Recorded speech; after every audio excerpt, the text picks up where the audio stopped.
Okay, hello everyone. Welcome. My name is Dr. Mariam Nasir Tafrishi, and I am one of the co-chairs of APA Division 52 Human Rights, Peace, and Global Wellbeing. And I work closely with our other co-chair, Dr. Gulzar Ahmed. Dr. Gulzar Ahmed and I would like to thank you for joining us today for this very important presentation about a global issue.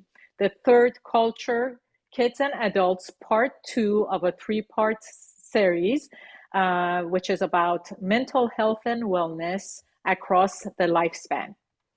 I wanted to welcome and thank our dear guest speakers, Dr. Patricia Perez and Mr. Brandon Kerr, for accepting our invitation to present today, and also, again, accepting to come back to continue this series.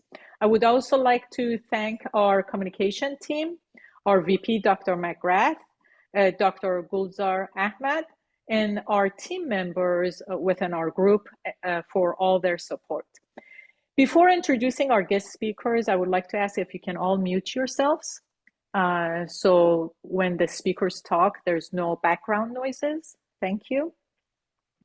Our presenters are open to accept any questions you have, which you may type it in the Q&A section of Zoom or in the comment section. You can try both just in case one of them doesn't work. Try the Q&A first, please. And then as they're speaking, they're going to ask if anybody has a question, and you can unmute yourself and ask the question, or if you have typed it, we can ask those questions from them. This webinar is going to be about an hour and 10 minutes. And at the end of the presentation, Dr. Gulzar Ahmed, will thank our presenters, connect the presentation to the work that we do at the Human Rights, Peace, and Global Wellbeing Division of APA Division 52, and we will just thank everybody. After the third series is done, we're gonna at some point have a panel discussion, which we will present the flyer later to you.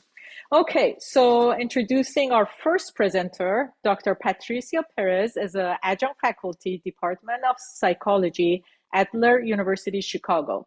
For almost 30 years, she has taught undergraduate and graduate courses in child development and psychology. Some of our areas of research and practice expertise include mental health and wellness, children and families, international programming and education, career development, life coaching, child abuse and neglect, global mobility and migration, and third culture kids and adults. Dr. Perez is an international psychologist, psychotherapist, and global consultant and speaker. Mr. Brandon Kerr is a lecturer at Kingsborough Community College, part of New York's CUNY system. He has spent the better part of his adult life living abroad, 4 years in South Korea, 4 years in Turkey, and several months in Armenia studying Russian language. Mr. Kerr is currently a PhD candidate, congratulations, in international psychology at the Chicago School. His dissertation research examines foreign language anxiety and how it affects social acculturation among international students. Please help me welcome our first speaker, Dr. Perez. Thank you so much, Dr. Tafrishi. We are so thrilled. Hello, everyone. Thank you so much for joining us. We are so thrilled to be here again.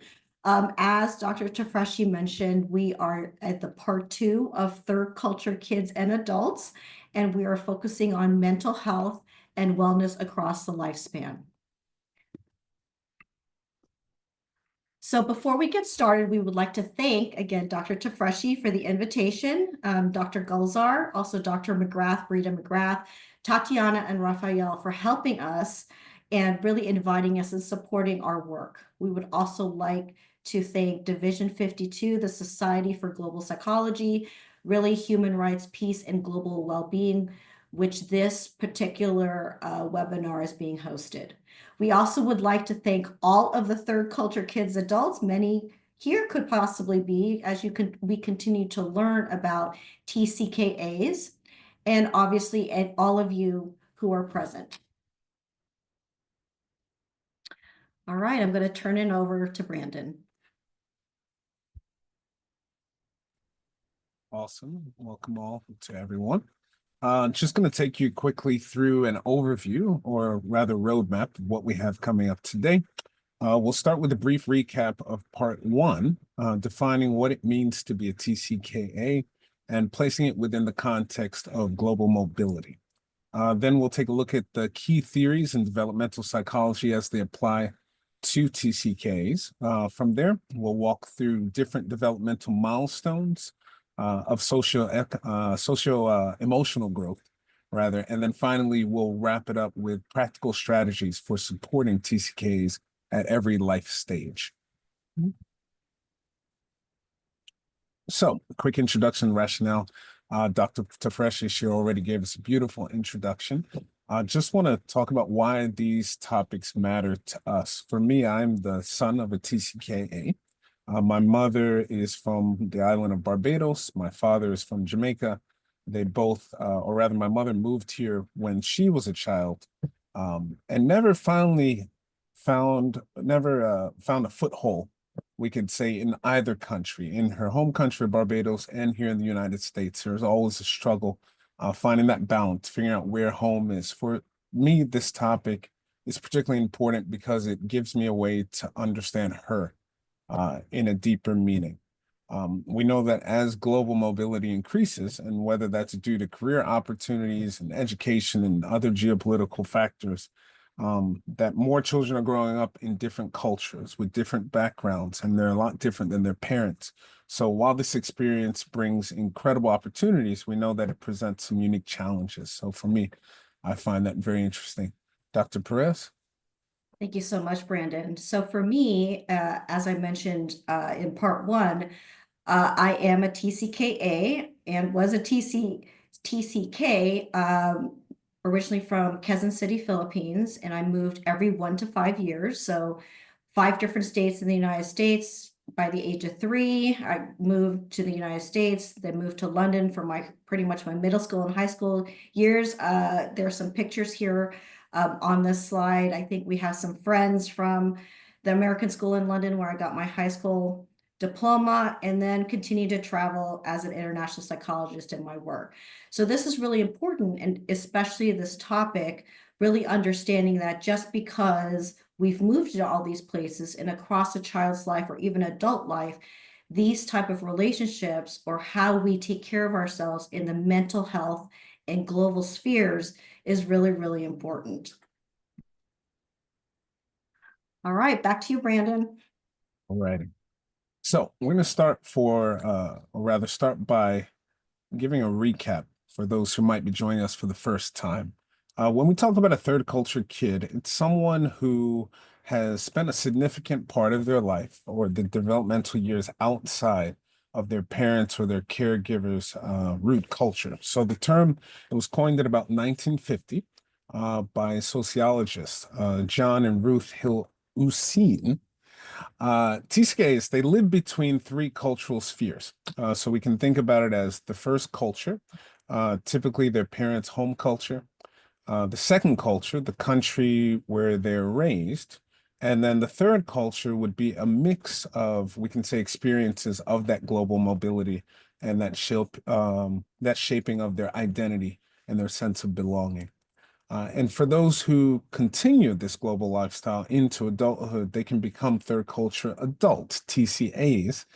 So in this session, when we say TCKAs, we're referring to both the children and the adults who have these shared experiences. Trish? Thank you. So as Brandon has mentioned earlier, we are going to be talking about, also based on the fact that this has been being hosted by Division 52 of the American Psychological Association Special Interest Group, that we're going to be looking at this in light of global mobility and obviously development across the lifespan. So when we think about this, When we think about mobility, we know that this has increased over time.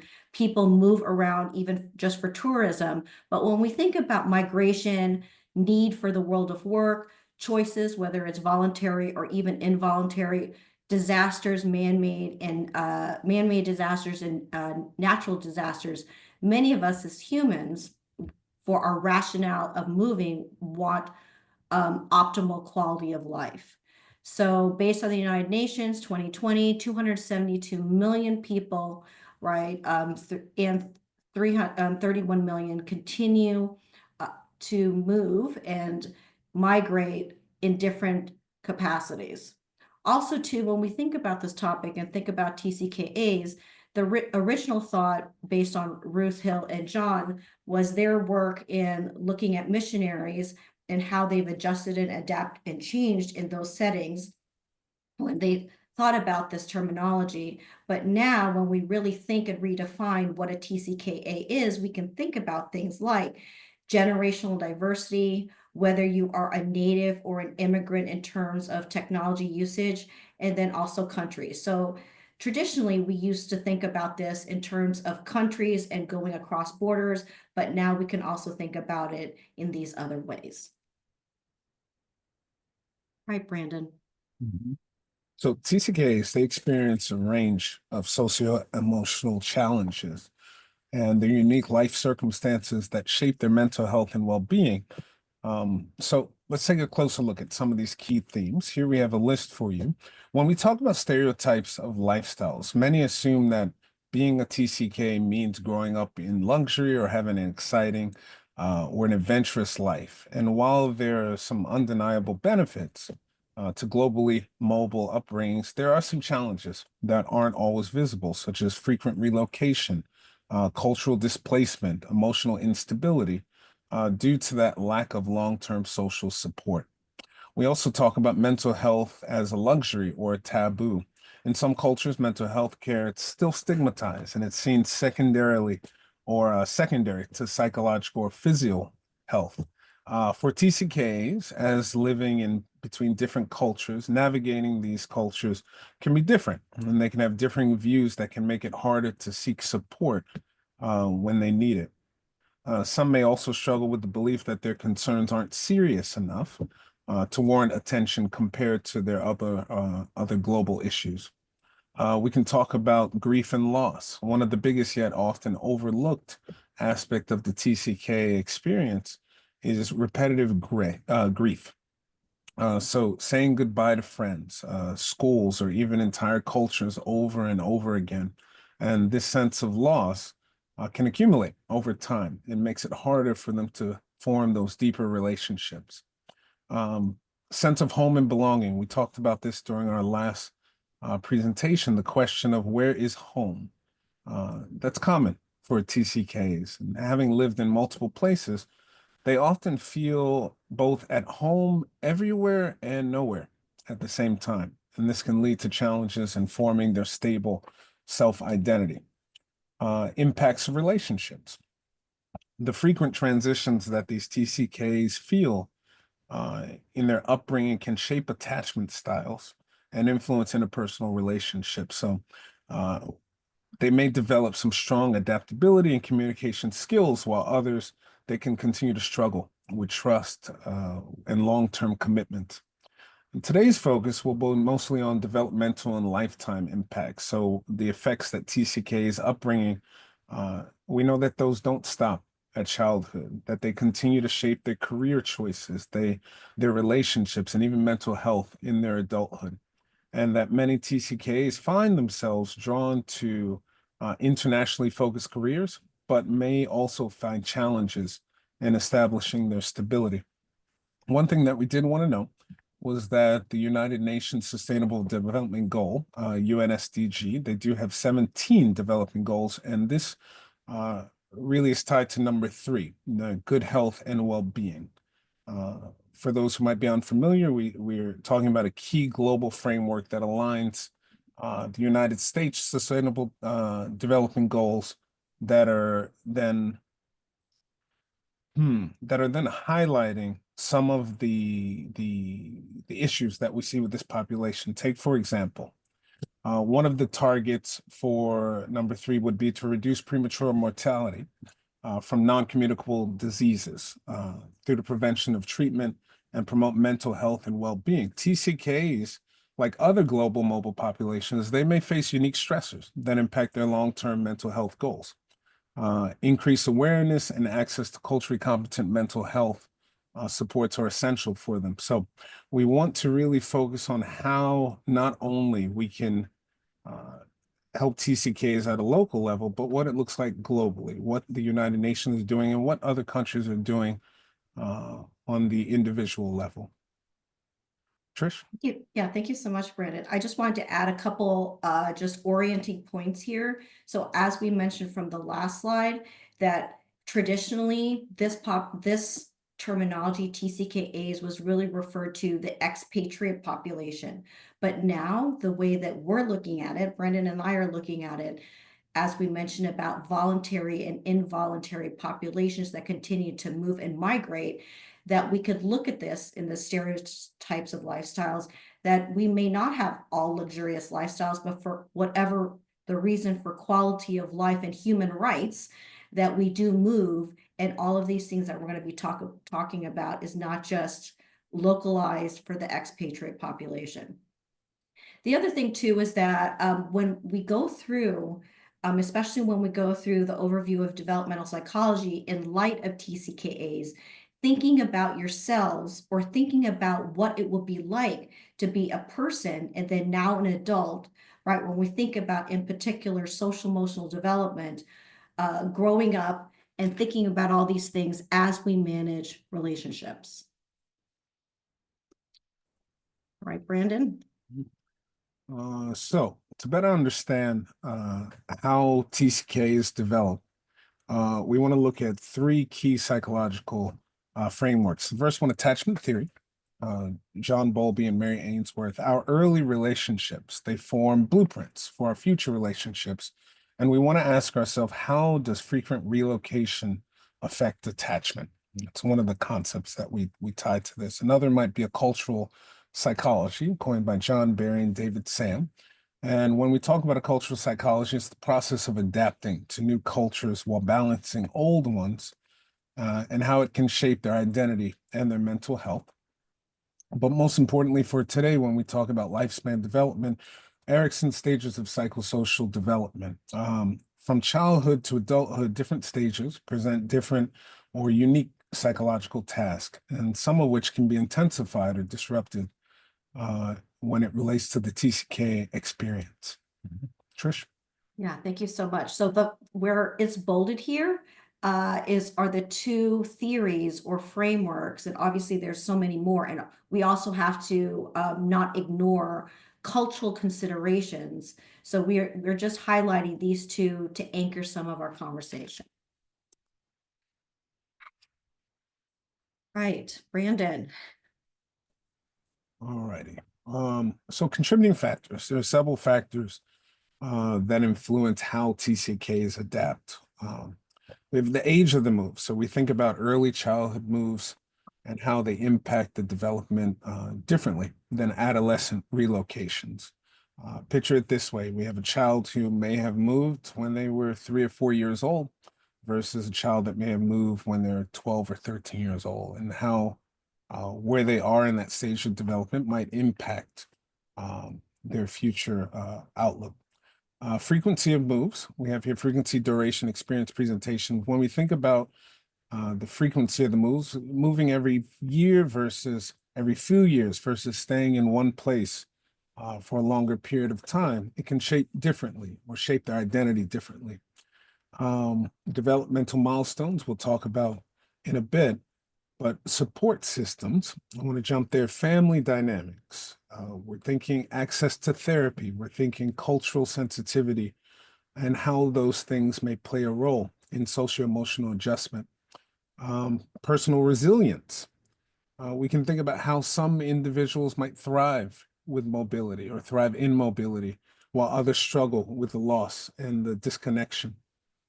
When we talk about an anchor in the development and milestones, actually, Trish will be talking more about this. Trish, did you want to add to these contributing? No, I think, yeah, thank you, Brandon. I think we'd like to stop here, Dr. Tafreshi, and just see if anyone has any questions. This was actually just a review from part 1. And then we're going to be moving on to the development across lifespan with TCKAs. But just if anyone had any general questions or comments, we would love to hear that. Okay, thank you. Very interesting. So in the Q&A, the communication team has answered. Someone was asking, a participant was asking if we are working on providing, if this is a CE, they're going to get a CE for this webinar, which unfortunately not, but that's a great idea, and maybe we can work towards that. Thank you for asking and showing the interest. Let me check the chat. Nothing in the chat. If anybody wants to raise their hand, let me see. Okay. Okay, one participant is mentioning this refresher perfectly encapsulated the info in seminar 1. Thank you. Thank you so much for mentioning Thank you. that. Yeah, thank you so much.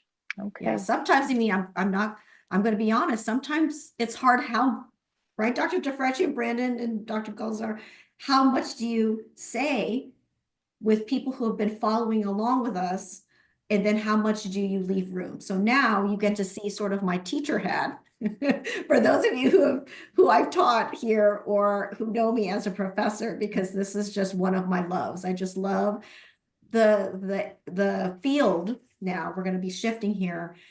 We talked a lot up to this point about the context of TCKAs. Now we're going to add developmental psychology. So we could think about this. Other words of developmental psychology is lifespan psychology or human development. I'm going to be defining and talking about developmental periods and domains, developmental milestones. We already talked about those contributing factors, and I might say a couple more things about why we've chosen attachment theory and Erik Erikson in light of mental health and wellness for the TCKA population. So I'm going to start back up in the red up there on the top of a definition, so we can all be on the same page when we think about this from a psychological point of view. So again, this topic or this field of study, right? If any of you have ever taken like an intro to psychology class, right? Then you can add to your knowledge with a subdiscipline, which is either developmental psychology, lifespan psychology, or human development. So when we think about the lifespan or that word, the way that I like to define it, it's a chronological review of someone's life, of a human. When we think about the definition for psychology, the way that I like to tell people about this is thinking, feeling, and behaving. And in this particular presentation, it is across the lifespan, it's with TCKAs, and it's global. Moving forward, the definition for the development then is I've extended it not just to change over time, and that is key, right? Over time, which is our lifespan, chronologically at least. It is also stability, maintenance, and change and growth over time. So it's stability, maintenance, growth, and change over time. And you might see that as we move forward in this discussion.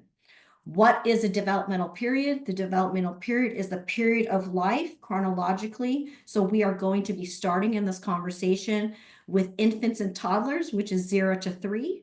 We're then going to be moving forward to the early childhood stage, which is roughly around 2 or 3 to 6. Then we have middle to late adulthood, which is 6 to 11. The adolescent period has been extended now in the literature from 11 to 20. Young adulthood is now 20 to 40 years of age. Then we have middle adulthood, which is 40 to 60. And then late adulthood is from 60 plus and beyond. Okay, so those would be the developmental periods that we're going to be looking at chronologically across the lifespan. So what are the developmental domains? We have physical development, right? So that's our body. That is our height, weight, and body mass index. We have motor development, which is large motor and fine motor skills. which is large muscles and small muscles, we have cognitive development. Okay, so cognitive development can be defined as the brain, our thoughts, expressive and receptive language, and then the last domain is social emotional development, which is what we're really going to be focusing on here in this presentation, is understanding feelings, expressing feelings, and the social part, right? So that's emotional. The social part then is really looking at our engagement and interaction with people, place, and things. I know this is a mouthful. It's a lot. All right. So when we look at developmental milestones now, milestones typically, and again, there's a lot of contributing factors, including our culture and some of the things that we wrote down of those contributing factors. Developmental milestones then can be defined as what we're supposed to be doing based on our age during that period of life. So, for example, some developmental milestones, at least here in the United States, when you're 5 years old, you go to kindergarten. Okay, that would be a typical milestone that this is what's expected of you, right? In other parts of the world, right, maybe 5 years old is not a developmental milestone or something that's expected of you. So I'm going to pass on and move forward with the contributing factors, which we talked about already. We might talk about that later in some conversations if you have any questions. But the two theories that we're going to be focusing on is attachment theory, as Brandon has mentioned, really looking at, and the reason why we thought about this is that, as Brandon mentioned, that imprinting and those attachments to people, place, and things, whether it's secure or insecure, has implications in our adult relationships. Okay, there is such a thing called an adult attachment inventory, which you can all look up and see for yourself. I mean, some of them are verified and some of them aren't. We are also going to be talking a little bit about and applying Erikson's psychosocial theory. There are 8 stages that go from trusting someone at the very early stages to then really wanting to have a legacy. All right, does anyone have questions? I know that was a lot for one slide as we move forward now to really looking at some of these developmental milestones across the ages. So let's see, as I check, nothing in the chat box, nothing in the Q&A. If anybody wants to raise a hand, I just, while we give a few seconds of time to see if anybody is writing something or raising a hand, I wanted to thank both of you. This is very well, very needed, detailed. So I really appreciate this. Thank you so much that you're presenting the information that I think all of us wanted, and we couldn't get all of it at the same place. So really appreciate what you have created here for today. Well, I mean, again, I'm going to say this as someone who's taught this class on a master's, undergrad, and doctoral levels.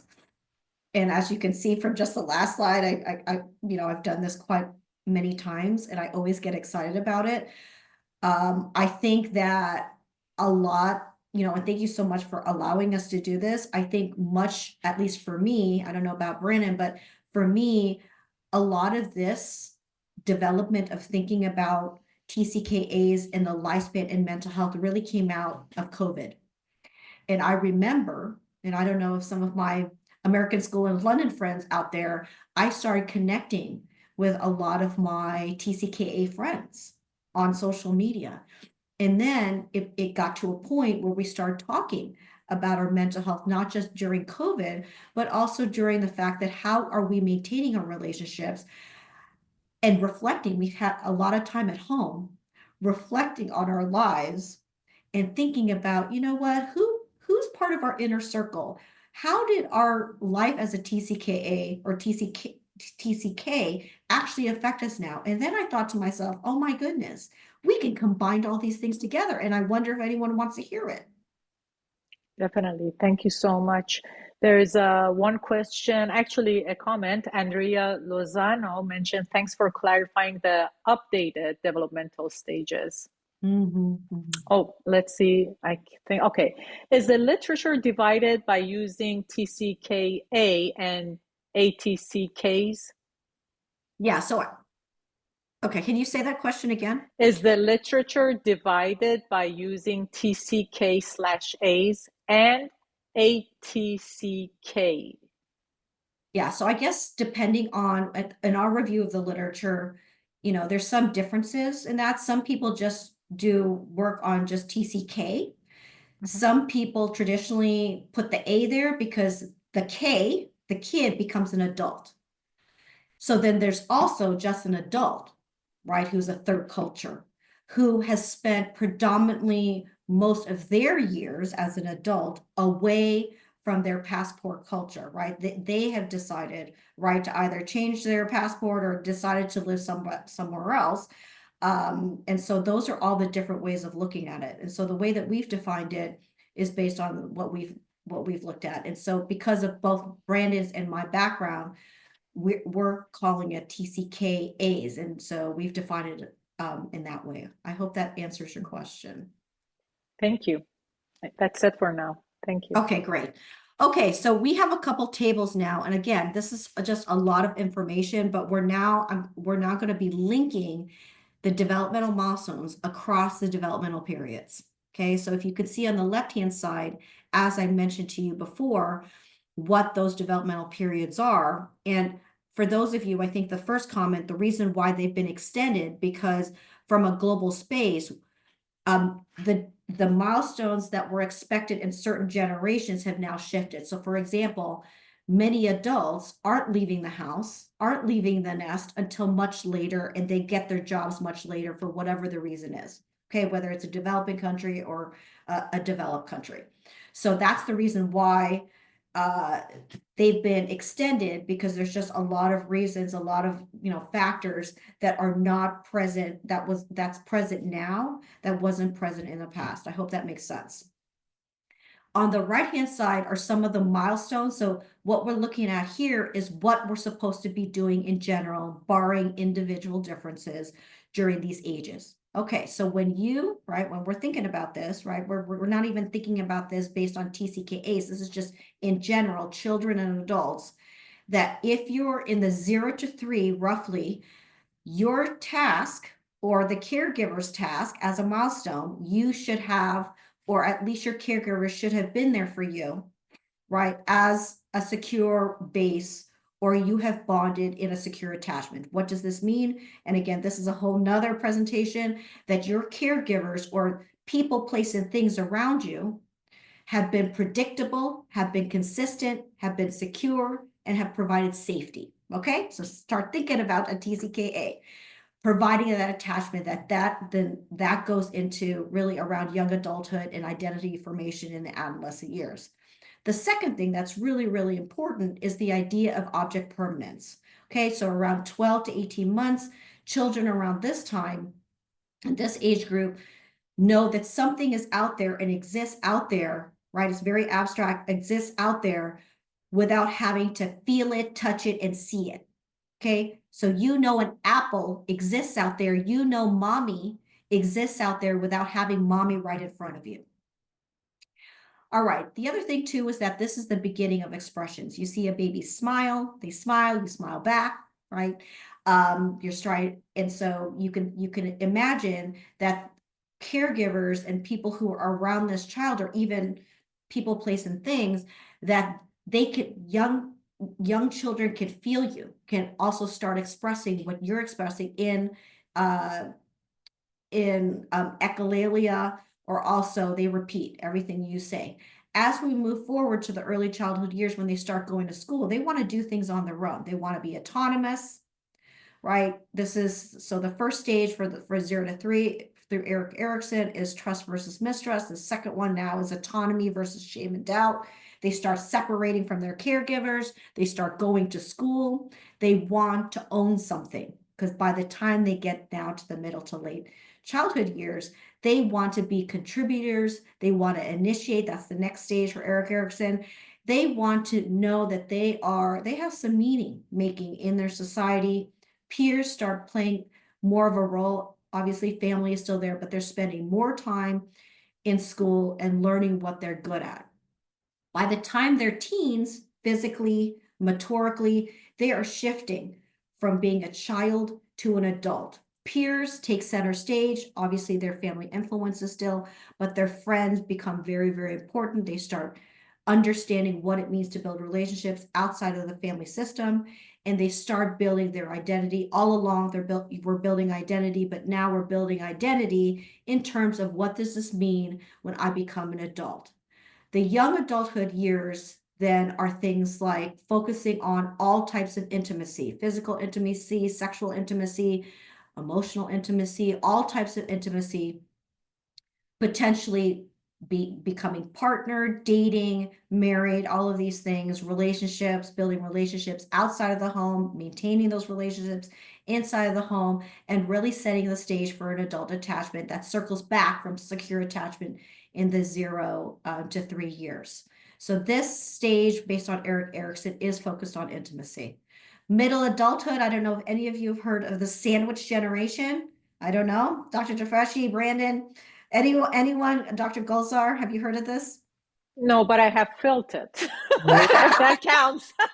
Yes, so I was yes. very So, happy to see it exist. yeah. So, I mean, whether we like sandwiches or not, I'm a fan of a panini. But anyway, the sandwich generation means we, in the middle adulthood generation, are in the middle of, on one end, we're caring for children. Maybe, we're teachers, or we're supporting the younger generation, whether you have children or not. And on the other end, we may be caring for our aging parents. We may be looking forward to the future. So we have a lot of roles and responsibilities. The middle adulthood years have a lot of responsibilities. You've probably heard about the midlife crisis, right? Which I don't really see as necessarily a crisis. It's really more of, we are trying to figure out some of these life transitions, and we start building memories, knowing by late adulthood that some of our friends, families, and loved ones are going to be dying. We are going to be left behind. We are then experience grief and loss, and we are forming what, starting in middle adulthood, or even across the lifespan, a life review. We're looking at our life and seeing what's going on.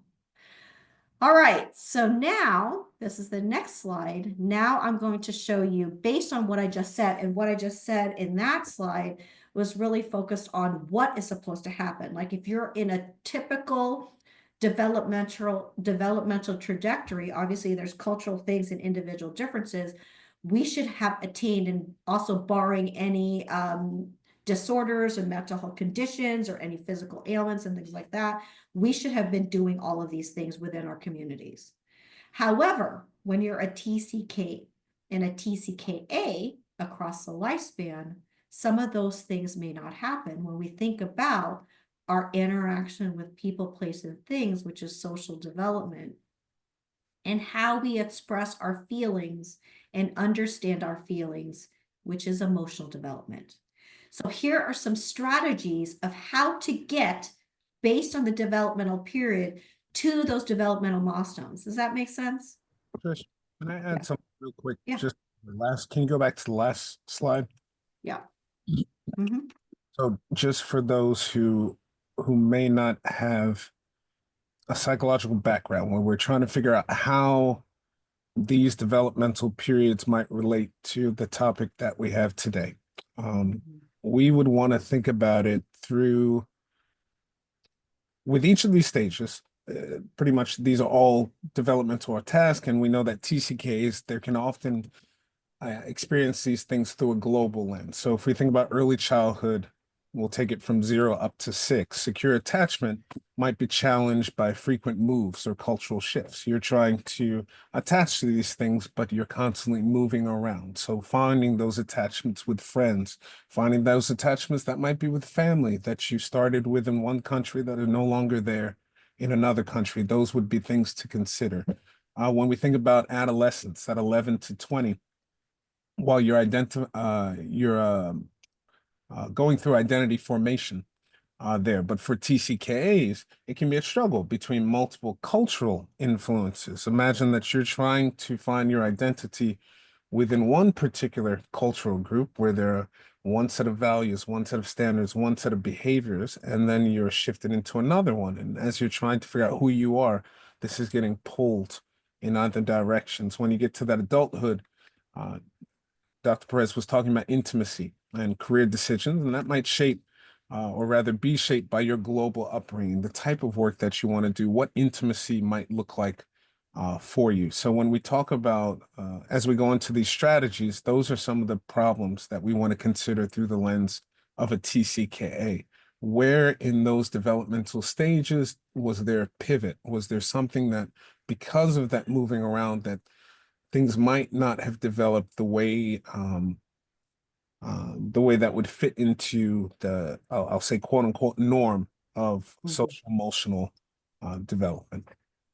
Yes, thank you, Brandon, for breaking that down. And you also do, everyone realizes that norm is all very relative, right? What consider normal and typical. And so, the other thing we need to think about, if we're talking about it from a psychological aspect, it is really building our sense of self.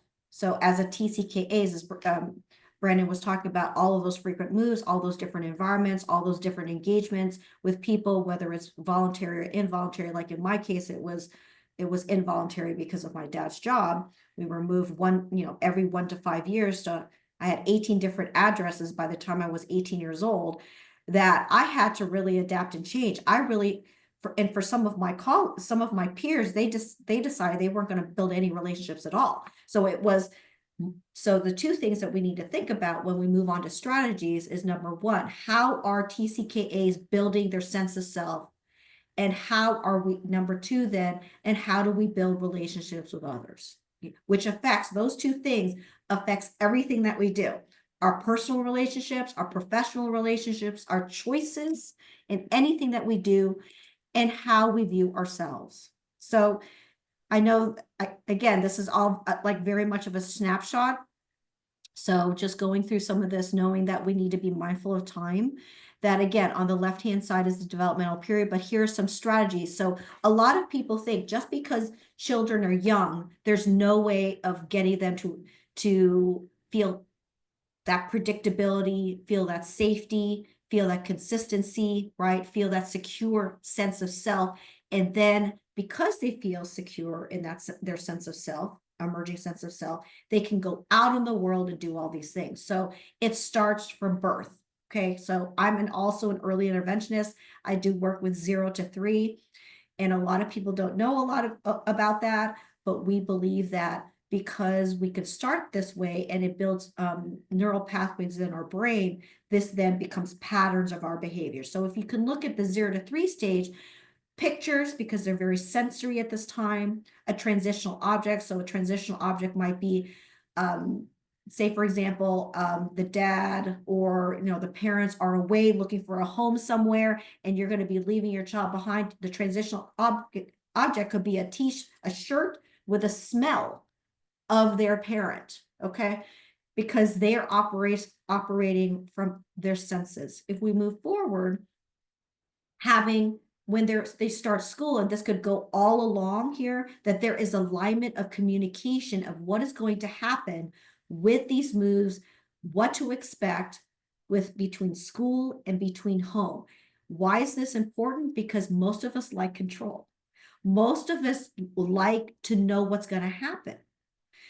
So this then becomes, because remember, they like to be autonomous at this age, that you can start including them in having projects on things like saying goodbye to their friends, right? What's going to happen on the last day of school? But everybody's in communication. As we move forward, when they really get into school and they have that, you are building in routines. So say, for example, I knew that there is a possibility that we're going to move because of my dad's job. My dad would talk about it. Our dinner time was when we would talk about these things. And we also knew that a dinner is when my dad would announce if we were going to move. Okay. That became a routine, for good or bad. So the other thing too was that because these routines keep on shifting and these locations keep on shifting, people, place, and things, that we could also, our sense of self could be shifted because we don't know, right? We don't know at any given time, okay, now I'm living in Texas, now I'm living in London, now I'm living in New York City. How am I going to be contributing to myself and anybody else in school or in our communities? As we move forward now to the teen years, again, very similar to school and home alignment, this is the time when they're shifting from child to an adult, that sense of longing for home and belonging. Because if a child starts moving, in my case, when I was 3 years old, they are now trying to figure out, you know what, if I'm an adult and maybe I have choices by the time I turn 18, maybe I don't want this lifestyle. Maybe I don't want this because this doesn't give me stability at all. Or you know what? Maybe I don't want to be in an intimate relationship with anybody because this was just too painful. So this then becomes that idea of building, right? Building all of those things as we move on to adult attachment, and whether that's sustained or not sustained or revisited now as we decide and really look at ourselves and look at how we build relationships over time. Middle adulthood and late adulthood, I think I shared that the reason why this was really important to me is that I had a lot of time to think in middle adulthood. That's my generation now. And thinking during COVID of what is going on. And so now we have memories, right? We think about our memories. We think about whether or not we can remember all these things, forming reunions or pocket of reunions and looking through a life review. Same with late adulthood. As we deteriorate, right? As we deteriorate in our faculties potentially, that some of the strategies to keep some of these things alive and move towards those developmental milestones and review whether grief and loss or whether we're done with that, right? We're done with that, and we are okay with what is going on. It's okay that we moved. It's okay that we had these type of relationships for good or bad, that we have sustained those memories. And again, we go back to when we were young with those transitional objects of seeing a photograph, smelling something, right? Like for me, when I think of when I think about looking at picture of Highgate where I lived in London, when I think about the smells and sights and sounds of New York City, I have those memories. All right, I'm going to stop here. I know that was a lot.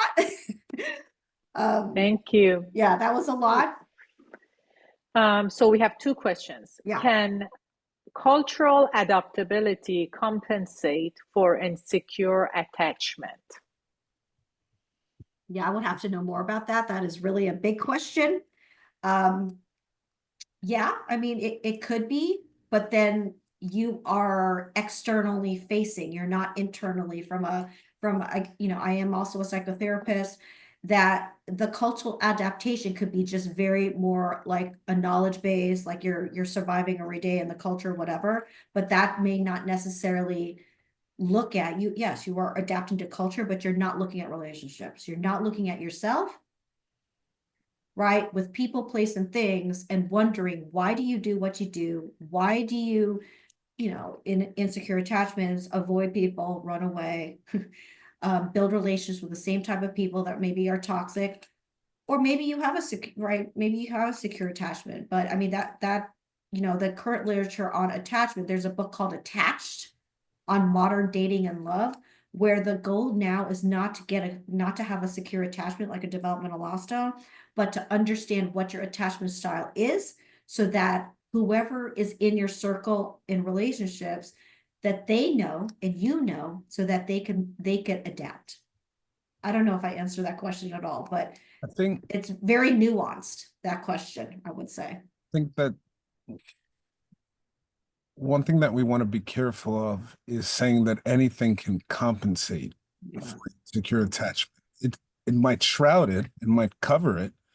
But cultural adaptability, I would say that's a pro. That's something we could add to our toolbox. That can be something that can be used as it's almost like cold medicine. It doesn't actually get rid of the cold. It'll cover the symptoms. So we want to be careful when we talk about compensating for insecure attachment. If anything, it might mitigate some of the behaviors or how it might look or how it might present. Sorry if I keep looking over here, my screen's over here too. It might mitigate how it presents to people, but I wouldn't say it compensates for it. Yeah, so thank you, Brenda. So here's another example.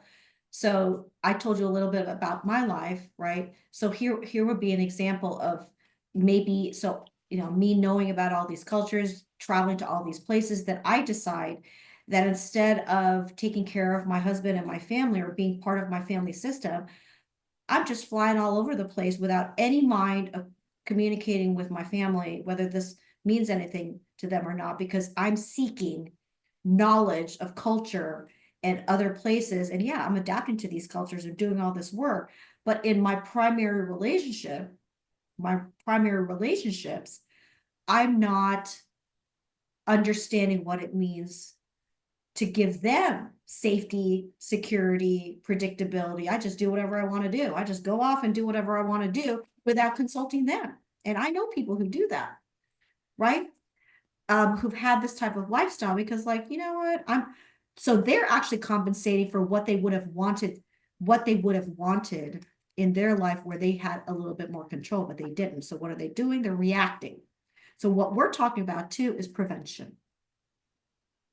And then Dr. Perez, so you were mentioning that then for people to find other people that kind of can feed their need of attachment style, is that correct? And they can feed the needs of the people that they're in the relationship, is that right? Like giving importance, curiosity, and yes, like a nice give and take. Yeah. So a developmental milestone for if we believe in secure attachment is you have a sense for yourself before you actually enter a relationship with somebody else, or some of us actually enter relationships for the chaos potentially that we were, how we lived as TCKAs, okay? And then we create that pattern again as adults. So we are seeking security, predictability, safety, and security, just like a 0 to 3, just like an infant toddler. So what I'm also saying is that being a TCKA in any form can be a spectrum of how we don't feel secure, we don't feel safe, we don't have predictability, right? And we don't have consistency. And across the lifespan, there are ways to do that. But as an adult, we then, you know, many of us have that cognitive and emotional, social emotional capacity to be able to turn that around. That's correct. To pick and choose. Thank you. To pick and choose, but you have to be aware based on your TCKA, right, and your own mental health and the impact of that lifestyle. Thank you so much for the clarity you created, both of you. Thank you. The other question is, what are the best ways to maintain healthy mental well-being as a TCK adult with constant change? Okay, so I think the strategies that we mentioned, let me go back here. Oops. Uh-oh. I just clicked on. Okay, I think the strategies are, okay, I'm not going to click on anything right now. The strategies that we talked about. So as an adult, I think really understanding, for example, if you're a young adult and you're in your first relationship or something like that, you need to think about, okay, why am I picking this person, right? Why am I choosing this person? Why am I engaging? And really understanding your gut feeling and reviewing all the relationships, maybe lack of relationships you had when you were moving around to all of these places and that impact. As you move forward to middle adulthood, right, and we're looking and late adulthood, some people circle around. Some people have ignored some of those relationships because it was just way too painful. So sometimes actually talking to a peer, really at any stage, and reconnecting with people and having like a little group to have those conversations of what that time in your life meant to you actually can be very healing. Looking at the positive sides of it, kind of nourishing with that. Thank you. So another question is, when would you say meaning enters the lifespan? I ask because events in my childhood that I did not see as meaningful at the time became more meaningful over time. I'm assuming you would say this is at least in middle age adulthood. So when would you say meaning enters the lifespan? Meaning starts from day one, but we don't remember meaning when we're 6 months. Most of us don't remember from cognitive development, don't remember anything really before like 2.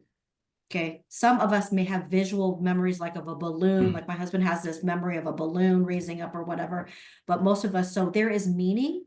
It's in that life review that you remember and piece together all of those things. So I remember being 9 years old and moving from Texas to Oklahoma, and there was meaning there because I wrote that move for my college essay. So there is meaning across the lifespan as early as you remember. Mhm.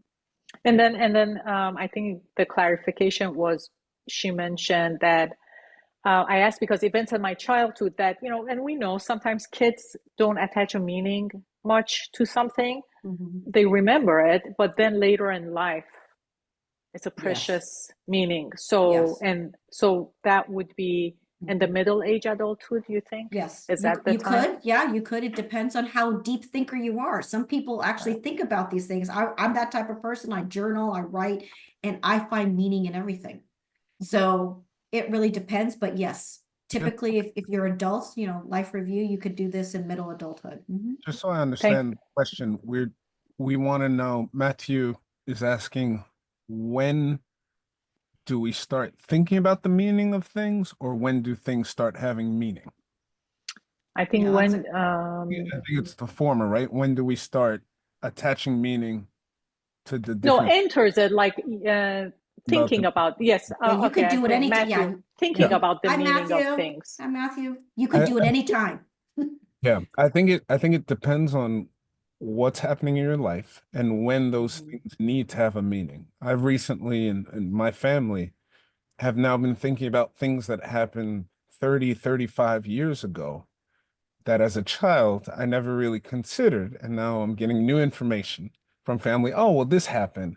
And I'm saying to myself, oh, well, that makes sense. That explains why I did this as a child, or why this happened. But I think that there has to be something happening in your life presently that you would need to have that meaning.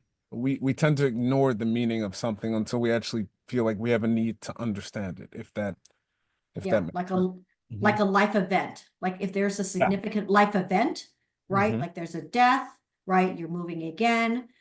Someone reminds you of something, right? Or a memory, then there might be more meaning to this. And I know that Dr. Gulzar is here because he's probably going to be doing the closing, but Dr. Gulzar, I don't know, Brandon, if you just want to quickly say something about this slide and provide the slide in the textbook in the chat. I will do both. So on the resources that we have here, we have a lot of great resources for you guys.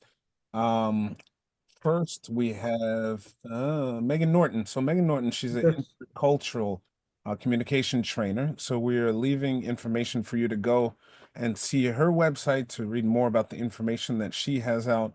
Ruth Van Ryken. She has her website as well as a book in its third edition, Third Culture Kids. We're going to leave a link for you to be able to access that as well. I know, Dr. Gulzar, I'm rushing through this. I got you. And it is already written there. Everybody can see it. I think you have very well explained. Okay. Did I put it? Put it in the chat. If you put it in the chat, and so and these are references, and this is our contact.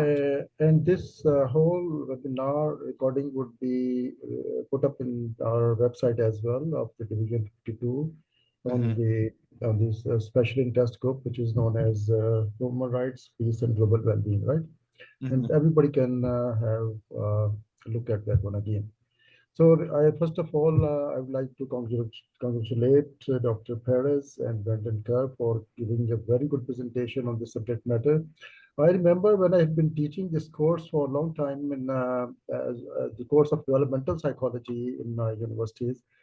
This subject matter was not included in most of the books. I couldn't find it. Later on, maybe in the you can say earlier 10 or 20 years, this subject is being discussed appropriately. And it is very good point that you have brought into light. And it is well known that this is very important issue all over the world. Because of the fact that the migration of the people is going on, and it is a continuous phenomenon, and which would linger on for a longer period of time in our life because of various reasons. Especially, we can see that this process of globalization and people's mobility, especially in North America, United States, Canada, and in Australia. I remember in some of the continents when I've traveled, people were discussing many issues like that. but this term was not very much familiar to me. But people are showing that they have anxieties and depressions, and they have many psychological problems with them because they have been migrated from different areas of uh, different geographical locations, and they were actually having a cultural shock, cultural trauma, or you can say feelings of alienation, identity crisis. Just that has been mentioned by Jean-Paul Sartre, and sort of you can say existentialism as well, existential crisis as well. So these things have been going on, and it is a very good point that you have both of the scholars have brought it up. So further, as you have explained it very well in your presentation, the process of you can say the cultural processes like first of all, I remember a long time ago when I was a student, I was studying sociology. I read it by Ogburn Ninkoff, great sociologist, and later on, as you mentioned, John Barry and David Sam. Uh, the cultural processes are not so easy. They are not easily adaptable. It takes a long time and take long time of adjustment as well. For example, they have mentioned process of accommodation, acculturation, and assimilation. So that may go into some generations on and on. And people need the adjustment processes. For this adjustment processes, they might develop some difficulties, especially the maladjustment, anxieties, and depressions, etc. So this gives an avenue that we need to open and make aware the societies and the families that there is a dire need of counseling sessions for those people around. So it is not only the counseling for the common people, but counseling for the TCKs as well, which is very serious issue. And most of the people in United States, Canada, and Australia are the immigrant people. They do have cultural issues, and they do have maladjustment issues with them. So I think that this is a very important stage, and you have very much elaborated that when the family or the children are shifted to another place, when they come across the varieties of cultures, how they adjust. For example, even within a family, the people are different developmental stages. So they might have different perceptions and different levels of difficulties. So this means there might be some possibility of conflicts and tensions arising within the family system as well. So this gives another area to need to be explored, that conflicts and tensions may arise within the family as well, while they are already having some conflicts or different sort of perceptions and tensions with the community or the country living around with them. So this gives again an idea for me that how we can talk about mental health and well-being is that I suggest, this is my perception, that we in addition to counseling sessions over there, we need to educate the people like this with multicultural education, not only with the immigrant people, but also the local communities, that how we should respect different cultures. This is very important issues, and they need to understand the pros and cons and ups and downs and east and west of every culture. So this is very important, and in addition to multicultural education, I think that there should be a course which I am also thinking about to prepare it, for the respect for diversity, which is the dire need of today in our world around. We need respect for human rights, and we need peace, and we need global well-being. And this is also the name of our group we have created. We need overall health. This is a sustainable development goal as well. So respect for diversity is the main thing, respect for human rights, rather respect for humanity. So I know that there is a very common fear known as xenophobia. So every community is afraid of who the people have come over here. And the people who have shifted, they have also the fear how we shall be adjusted over there. So this is very serious issue that you have brought into limelight that must be addressed. So I repeat it again. So we need counseling, we need family counseling, we need community counseling, we need national counseling about the TCKs, as well as we need to educate the people with respect for diversity, human rights, humanity, peace, and global well-being. Thank you again, and Thank you. for giving a very good presentation. And Dr. Patricia also Yeah. gave a very good Thank you. roundabout of this program. Thank you. Thank you. Thank you And so much. I like to kind of reflect on what you said and what Dr. Perez and Brandon said. Yes, we need, as you mentioned, we need counseling, and we need really, as you mentioned, in different places. As think preventatively, we need education, and schools, international schools, organizations, companies, maybe immigration system, when they're moving people or they know people are moving, kind of educate those families about their stages, as Dr. Perez and Brandon was saying, being aware of those stages, how can, things that can happen, the shifts, the changes, the greatness, but the challenges, and how to be prepared, is it a time to use the sensory to create routines? Is it about attachment? What is it? Those are the human strengths and tools that we have that we can use. Some of the most successful schools that I have seen were the international schools, that this education was given to the teachers, administration, and the children. For example, they learned that when new kids are coming, everybody was ready to welcome. Everybody, they would go, let's say, color the cubbies of those kids. They would have 2-3 support system, the buddies of those new kids. We would actually give our names, being a TCKA myself, introduce our names as families who would support other family members. Welcoming is so important. It's like, I recognize your existence, I appreciate your existence, regardless of any similarities or differences we have, so we can kind of support each other's health and nourish those attachments as well. So thank you so much for all of that. That's it. Great. Okay, any final sentence, Dr. Perez and Brandon? Saw that in the chat. I agree with you, Andrea. We do need to do more to educate folks. One of those strategies that Dr. Perez was talking about, one thing that we can do, especially as adult, is offer mentorships and offer community for young adults and people who are still getting into that part of adult life or their independent lives. I don't know if you guys also saw that Dr. Gagnon, Matthew, he put in a podcast that he has on TCKAs. I don't know if everybody in the group is able to see everything I put in the chat. I think it might be only available for the hosts and panelists, but at the end of our presentation, there are links there. So when you get that, but something to think about also, TCK Research Podcast. That was the name of YouTube. Thank you, Matthew. Additionally, there is a small Thank you. point that, there is also, you can say, the negative propaganda against different communities sometimes, like hate speeches should be banned.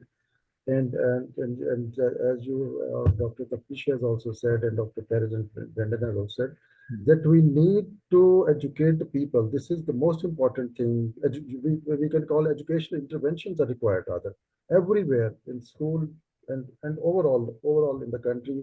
And the media should also play a good role, I think. And the government policies should also be there for the suitable settlement of the people around. Thank you very much. Okay. Thank you so much. And Andrea was saying they can see whatever was shared, all the files that were shared in the question and answer. Okay, thank you everyone for joining us today. Thank you so much, Dr. Perez and Brandon, for presenting the second part of the series.